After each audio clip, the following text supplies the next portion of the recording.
This is Media Sales Mastery, the podcast for media sales professionals. In each episode, we bring you information, insights, ideas, and interviews from some of the industry's top thought leaders.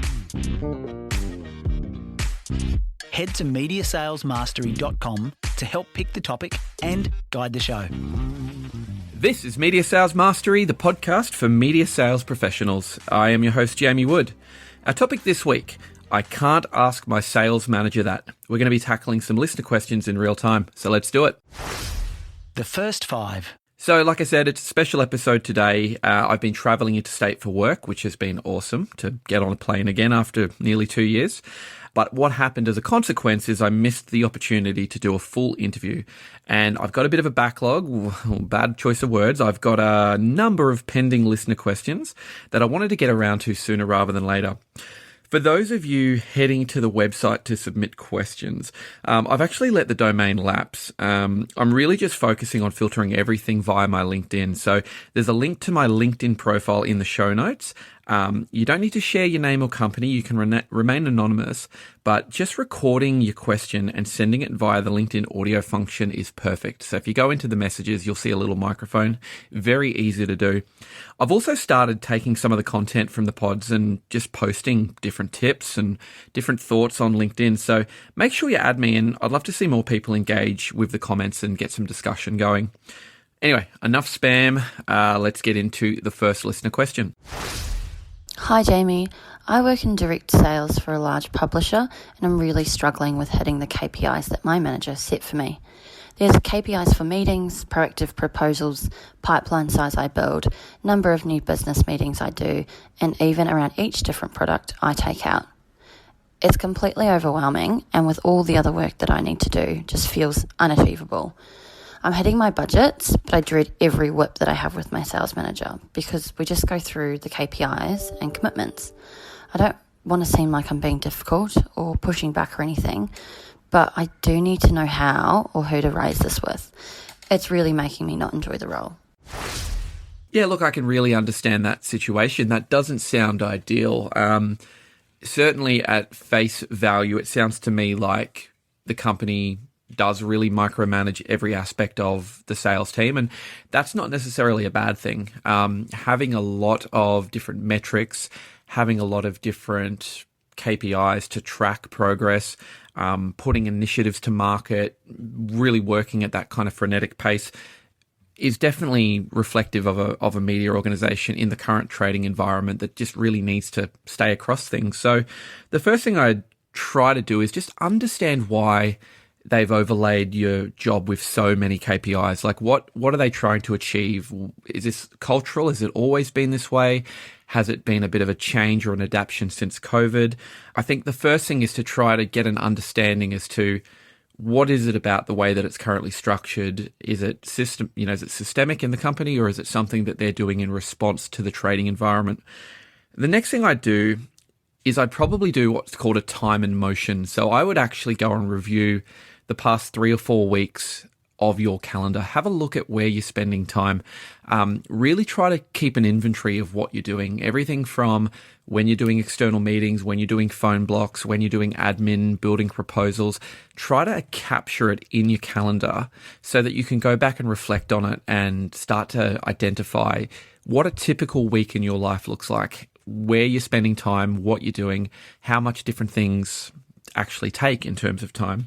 From there, at least you've got a level of data that you can then be able to formulate a bit of a discussion point with your manager around. So, you say that these KPIs feel overwhelming and unachievable, but you might be able to diagnose exactly why that's the case. Is it around time? Is it around workload capacity?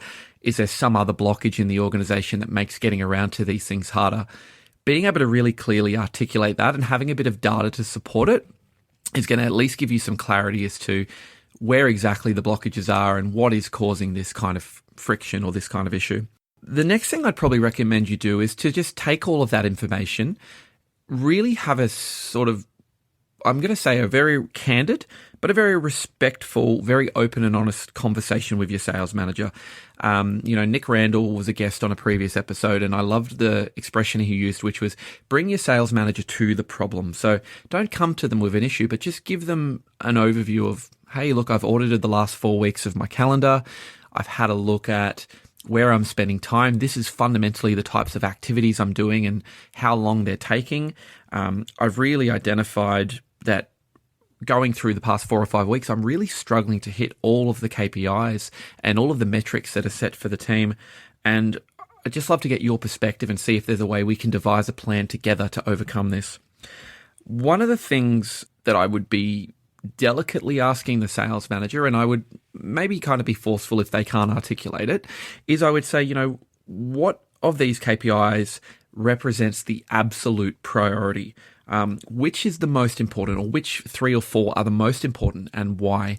Now, we're not saying that we're not going to do the other things, but I just want to get an understanding in my world. If I've got a busy week and if my bucket fills up quickly, what are the things that are absolutely critical and, somewhat non-negotiable? And only once I'm doing them effectively, what are the other things that I should be doing? You've got to be really careful in how you have this conversation. But I would say that it's a good way to really draw out of the sales manager maybe what their commercial pressures are. It could actually be good dialogue to go, look, the sales director is really putting this level of expectation on myself, and therefore that pressure is coming onto you. That's a completely different conversation, and that will really govern how you go next, or what the next steps are to resolve.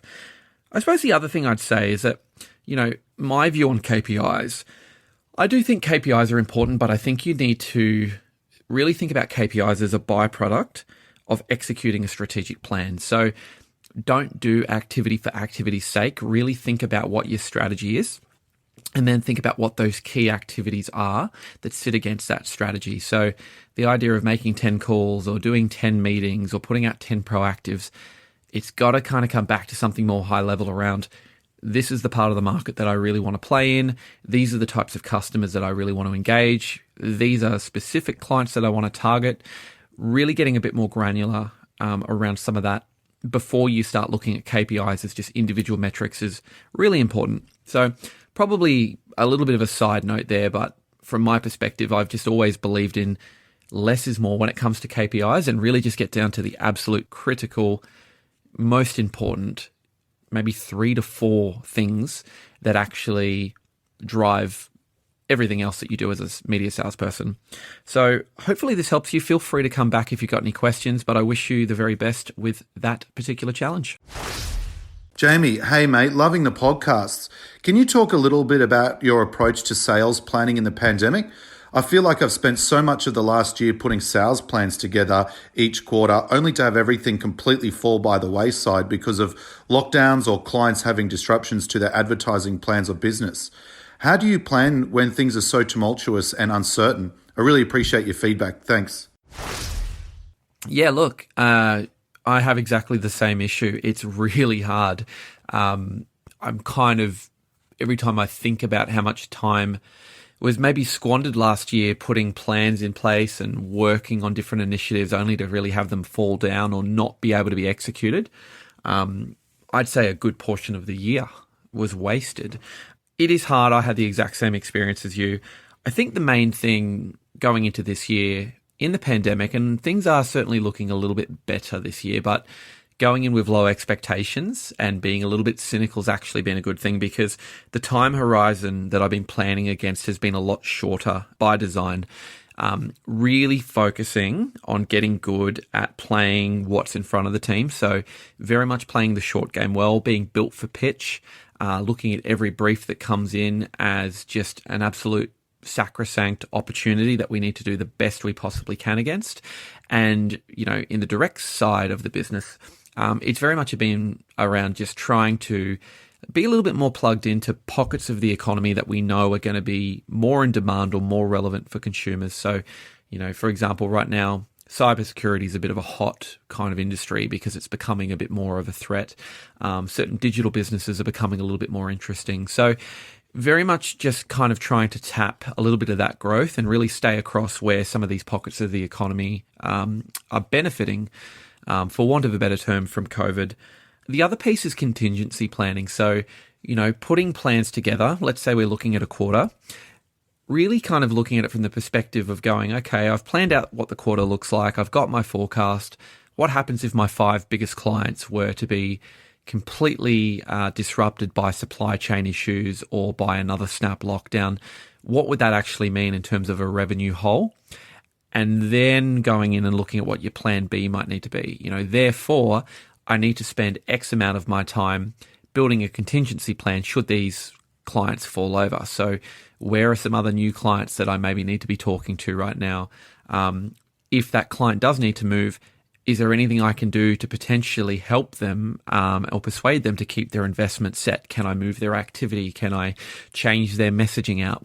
A lot of it's just really having a couple of quick plan Bs up your sleeve for any of the scenarios that we've encountered in the last couple of years, and just being kind of ready to deploy them and leaning into it too. I've been a big believer in, if you can foresee an issue on the horizon, try to get ahead of it, pick up the phone, have a call to the client, let them know that you anticipate there might be some disruption or there might be an issue in the coming weeks, and maybe just get them thinking a little bit differently about how you can work with them as a partner to tackle that challenge. The other piece for me is really around just the brilliant basics, like market coverage. Really keep in front of your clients, talk to your clients. Don't go out with the sole purpose of generating revenue every meeting. Go out with the purpose of just understanding their trading environment and their business context. Get an understanding of how things are operating in their market. Get an understanding of what it is that they foresee the next year is going to be like and what they're doing at a planning level. Really good business acumen and understanding what's happening in different industries is something that I just think people are being forced to get a lot better at.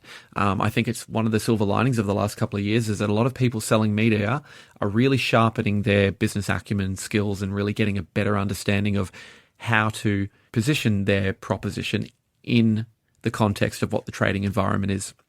So I'm no expert at this. I struggle just like everybody else. I think everybody in my team does. But I would say fundamentally it's about playing the short game really well and having a plan B when you start having a longer time horizon to plan against. Hey Jamie, I had a quick question about a LinkedIn post you put up saying that media salespeople should never talk about budgets and commissions with clients. And I just think in some circumstances I need to disagree with you there, and I can give you one. During COVID, a lot of my clients were asking, hey, how's it going? You making your budgets? Is, the team tracking along? And I just don't understand why I can't answer those questions honestly with them. Hey, look, fair enough. Important context here for that post. For anyone who didn't read the post on LinkedIn, basically I said that I really can't see any scenario where it's appropriate to talk about budgets or commissions with clients. I just think it's unprofessional. I don't think any of the clients that I spoke to about it thought that it was anything other than being quite unprofessional as well. And it's just the type of thing that's best avoided. It gives an impression of self-orientation that is not good and certainly doesn't make the client feel that you're acting in their best interest. Now, I do take your point, though, that the clients are here asking you. I think what I would say is what's important is why are the clients asking you that question? It's against the backdrop of COVID, and I'm not aware of what specifically they wanted to know, but maybe they wanted to make sure that your company wasn't in freefall. Maybe there was an advantage that they could see to having that piece of information, right? Like an investment director from an agency, knowing that you're chasing a big gap to your monthly number, it's a pretty useful piece of intel for them to know and something they could absolutely leverage for their own advantage and for their clients' advantage, right? So maybe there is just a genuine concern for your livelihood. They like working with you. They want to see you keep your job. It was a pretty difficult couple of years. And, sadly, I think a lot of media salespeople were really treated quite poorly throughout the COVID pandemic. I'm certainly not tone deaf to that. And I'm not tone deaf to the fact that it was just a unique situation we were all in. I guess it's ultimately up to you, though, because to me, it's around comfort level of sharing that information, and to clarify my position, I was really just saying that media salespeople making comments about needing to hit their budget, or not making commissions, it was just something that a number of clients raised with me, and it was almost used as a bit of a guilt tactic. I did cover this with Adam Hickey in a podcast we did last year called 7 Deadly Sins of Agency Sales as well. So my opinion is my opinion, yours is yours. I really appreciate you challenging me though. I'm not precious when it comes to these types of conversations. I actually really enjoy having fairly robust discussions about this. It's sort of the whole point of the podcast was to create a bit of a community around our industry and to sort of legitimize our industry and to have differing opinions and to share. So I appreciate you kind of calling me out on that, and feel free in future to do it as well. That's my general sort of take on the scenario though, and I'd be keen to hear if anyone else in the audience has a different perspective and wants to add to this one. We could probably pick it up in future. Okay, cool. Well, that's it. A bit of a short one this week. In film and TV terms, they call them bottle episodes, which are like the low production value, cheap episodes that they do in a season when they run out of time. So apologies, like time just got the better of me. The trip to Melbourne was fantastic, but obviously just disrupted the normal routine of recording. I'm recording another pod in a couple of days that'll be released either on the 1st or the 3rd Sunday of every month, which is what my upload schedule is. Again, add me on LinkedIn. My LinkedIn's in the comments. Just engage with the posts I put. Give me some questions in the message of LinkedIn, and let's just keep this going. Thanks, everyone. You've been listening to Media Sales Mastery, the podcast for media sales professionals. Head to MediaSalesMastery.com to help pick the topic, guide the show, and don't forget to subscribe to receive new episodes each week.